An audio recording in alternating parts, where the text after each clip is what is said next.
Good evening, everybody, and welcome to the Metal Magdalene with Jet right here on Metal Messiah Radio. Tonight we have a very special guest back on the show. We have Karl Sanders of Nile. Welcome back, Karl. Hey, thank you so much. It's great to be talking with you again. So, Karl, the last time I talked to you was with the release of At the Gate of Sethu. So what have you been up to like these past 3 years? Work. It never ends. Yeah. Yeah, we've been touring like crazy. We did like 2.5 years of touring to support At the Gate of Sethu. And what about your solo stuff? You still working on your solo stuff for Peace of Mind, your Saurian stuff there? There is no peace of mind. I've been too busy with Nile. I mean, between the touring and writing songs and recording the record, been really strapped for time. I need 36 hours in a day. I hear you on that. And you know, while we're on the subject here of what's going on with you guys, now most of us know Nile as what? You, Dallas, and George, and various bass players. So, speaking of the various bass player part, now you have a new Brad Paris coming in. So tell us a little bit about Brad. Well, Brad is a fabulously talented young man. Not only can he shred like a motherfucker, but he's got such a positive, youthful enthusiasm. It's really invigorating, a breath of fresh air. It makes it fun to actually be, working on and touring and, doing all of it. So many times you get these Debbie Downers in the band, and it just makes it miserable for everybody. But Brad, oh man, he's great to have around. He lifts everybody's spirit. And did he learn all the songs already now for the upcoming tour? Oh, yeah, this boy was very prepared. I think he knows every single metal song ever written in the history of metal. Well, that's nice for you. You don't have to stress about that part, at least. That would really suck. Yes, it would. We'd have to break out the whip. Well, that's nice. It's always kind of nice to get that new guy in, and, especially those younger guys with all their freaking energy and stuff. Yeah, I love it. It makes me feel, really happy to get in the tour bus and go down the road for 12 hours a day. Well, this must be kind of exciting for him, too, Well, yeah, that's the beautiful thing about it. He is pretty new to everything, so there's, no jaded, tired old grumpy, acting all day like he ain't had no coffee and where's my money, that kind of stuff. That's a drag, and he's just not even there yet. That's good. There's only one grumpy man in that band. That's you. There's no room for any other ones. Well, I'm not the grumpy guy. I'm actually the one who's like inappropriately cheery. Oh, well, that's good. Well, that'll be nice. So it'll be a nice tour for you. Yeah. Hopefully. Yeah, well, we'll talk to you. Be downers. We'll talk to you after the tour to see how it really went there, Karl. Yeah. It might turn out different on an extended tour. Who knows what can happen? You start out strong, and then 6 weeks in, you go, "What the fuck? Do we really want to be in Topeka, Kansas?" You're gonna love it in Topeka, Kansas. So hey, Karl, here you are, right? Based out of the United States. Nobody in the band is Egyptian, yet you remain successful writing about Egyptian themes and style of music. Where do you draw your inspiration and knowledge from? Well, that's a great question. I love watching the History Channel, the Discovery Channel. Oh, but not the History Channel so much anymore because they don't actually have history programs on the History Channel anymore. It's turned into all this reality programming that's totally pointless. So, yeah, that's kind of a wash these days. But I do have an extensive library that's very helpful. And there's, of course, the Google button. You want to know anything, literally anything, just fucking Google it. And you could be on that damn Google for hours. Yeah, it's actually, sometimes you can go down some crazy, insane paths that you would never otherwise have thought of just by following this link, follow that link, see where it goes. And then it just goes on and on and on for hours, and next thing you know, it's 2 o'clock in the morning and you haven't eaten in 8 hours. Yeah, and the wife's going, are you coming to bed or not? But it's only 2 a.m. So hey, have you ever actually been over there to Egypt? We actually had plans to go. We had a series of shows that Scarab, there's friends of ours play metal there. We're trying to set up, and was looking really good, and at the last minute, the financial backers pulled out. Yeah, so, but we're not going to give up hope. We're going to keep trying for that one. Yeah, and they're opening up a little more. They're more receptive now to some of these bands coming over from the U.S., so it might be a little bit easier for you now, hopefully, if you could get that damn backing to stick. Well, I got my fingers crossed. Never say die. And while we're talking about just anything off the wall, Karl, I have another thing that's been really eating away at me that I want to ask you. How many freaking guitars do you own right now? I'd have to go count them. It's not an obscene number. I consider them working tools. So it's 20... somewhere between 20 and 25. So it's not an unreasonable number. I know guys that have 100 freaking electric guitars. Oh my God. But that's not me. I don't collect them just to collect them. I just have the ones that I need to do my job. And hey, who are you endorsed by now? I'm still with Dean. Yeah, they've been very good to me. They actually came out with a Karl Sanders model this year. Oh, nice. Now available. It's based off one of my Dean USA customs. It's one of my favorite ones. It's actually made by Dean Zielinski himself. Oh, nice. And do you name them, Karl? No. No, I don't name them. We had to have a name for the model, because you got to sell it. Right. You got to call it something. So I wanted to call it the Black Flame because it's a flame maple top and transparent black finish, right? So the Black Flame. But there's also a Nile song, classic Nile song from Black Seeds of Vengeance called, of course, the Black Flame.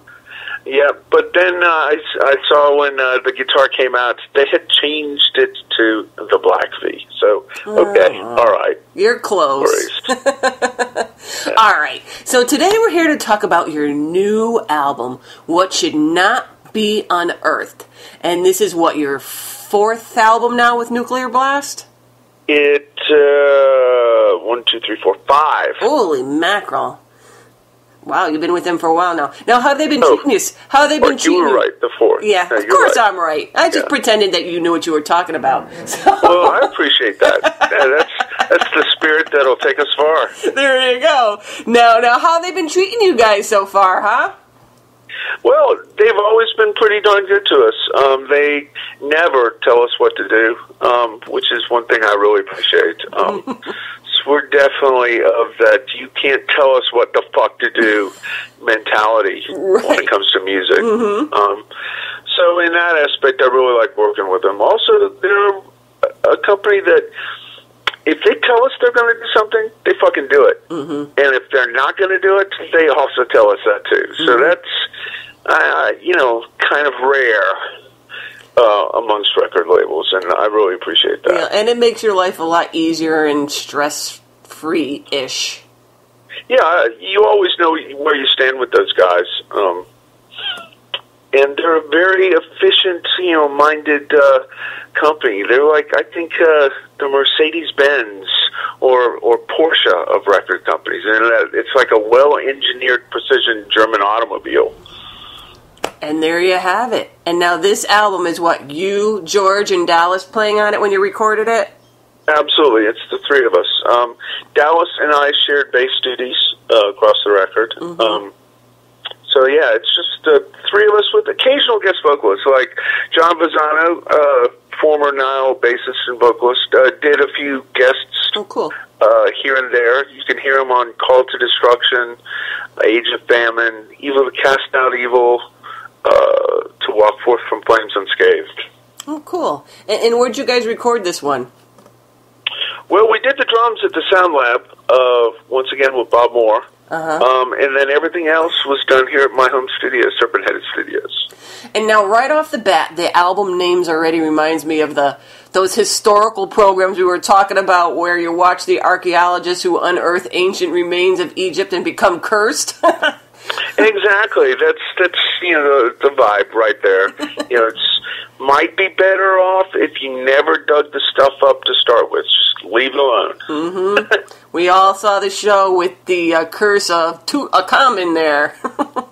Mm-hmm. Yeah, you open the tomb, and the curse is on whoever opened the tomb, and they're going to die. Mm-hmm. And there you have it. So don't do that shit. So what's the basic theme behind this album, Karl? I don't necessarily know that there's a central theme. Right. Like, you think of, like, Pink Floyd, Dark Side of the Moon is a concept record. Right. It has a theme. But this one is more like, an album's worth of kick-ass metal songs. Mm-hmm. Mm-hmm. And how many kick-ass metal songs are on this one? How many tracks are on this one? Well, there's 10 tracks on this record. Mm-hmm. So I think 10 is a good number. It's right at 50 minutes, maybe a few seconds more than 50. Mm-hmm. So it's a nice length. It's not too short, it's not too long. Mm-hmm. It's just right. And now, did you you sound like the Three Little Bears now.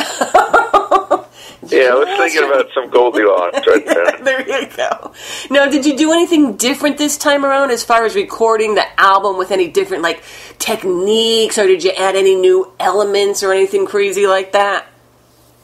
No. There's no radical new procedures or anything. It was, in that aspect, a very time-honored, take a microphone, stick it in front of the guitar cabinets, the old-fashioned, tried and true, tested way. Hey, if it works. We kind of went back, to more of a classic Nile guitar tone. It's big, thick, and heavy, very weighty, like a pyramid. And the way to get that Nile guitar tone is very old-fashioned. You put the microphone in front of the speaker, and you keep moving it until you get the right sound. It's not really high-tech. A lot of times you hear records and people use all this fancy computer modeling to try and get, their favorite Dimebag Daryl Pantera sound or whatever. But we don't do shit like that. We do it the old-fashioned way, and I think it yields more personal,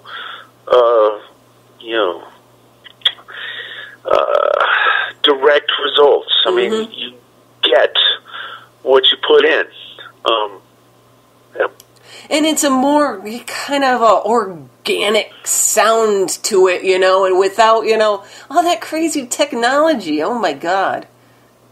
Yeah, I think, in some ways technology helps, but it also, oftentimes cuts the soul out of things. It does. Technology makes people lazy and a little less creative, I think. So, you guys still got some... I believe so. I think we're living in a generation that's losing touch with how things are actually done.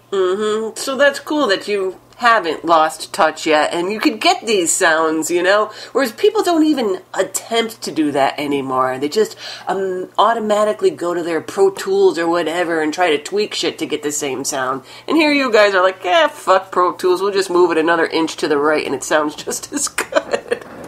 Well, that's the thing, that's how you achieve your own personal sound, a sound that is uniquely ours. Doesn't come in a box. Nope. There's no preset for it. You don't push a button to get a Nile guitar sound. You do it the way, it's been done since the beginning of recording. You move the microphone until the microphone is picking up what you actually are playing. Put on the record. Absolutely.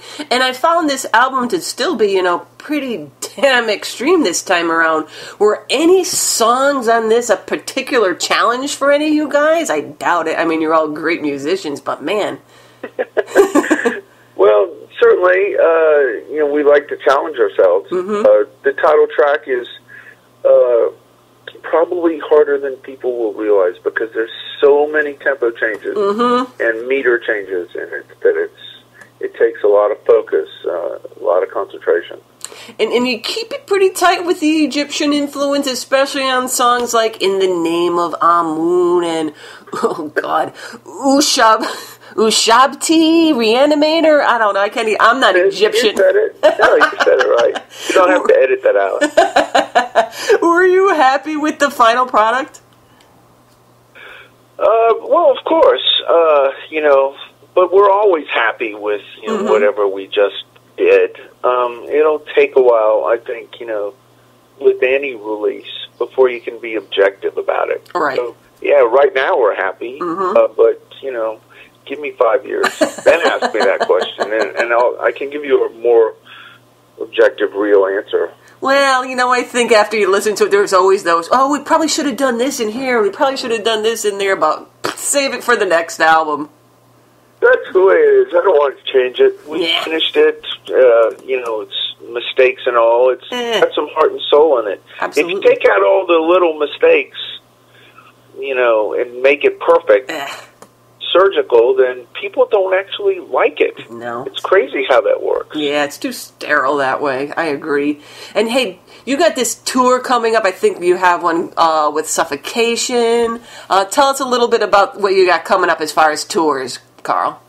Well, you said it really well right there. We have a European tour coming out, in a couple weeks, with Suffocation as main support. Then we're going to do some stuff, Australia, China, Taiwan, Thailand, Hong Kong, Japan. Yeah, and that'll take us up, all the way till December. And in January and February, we got a U.S. tour planned. It's going to be a lot of fun. We're going to be using local support in every city, so that's going to be a lot of fun. Well, that's nice. Well, geez, you're touring a lot of exotic countries. You better pack some Tums with you. Don't drink the water. Don't drink the water. Okay, Karl, hey, I'm going to let you get going. I know you're working on those pedals or whatever you got going on there. And, thanks for at least taking the time out and tell us about the new album and what's going on with the band. And have a great tour and stay safe all over the place out there. Well, thank you so much, and I wish you the same, too.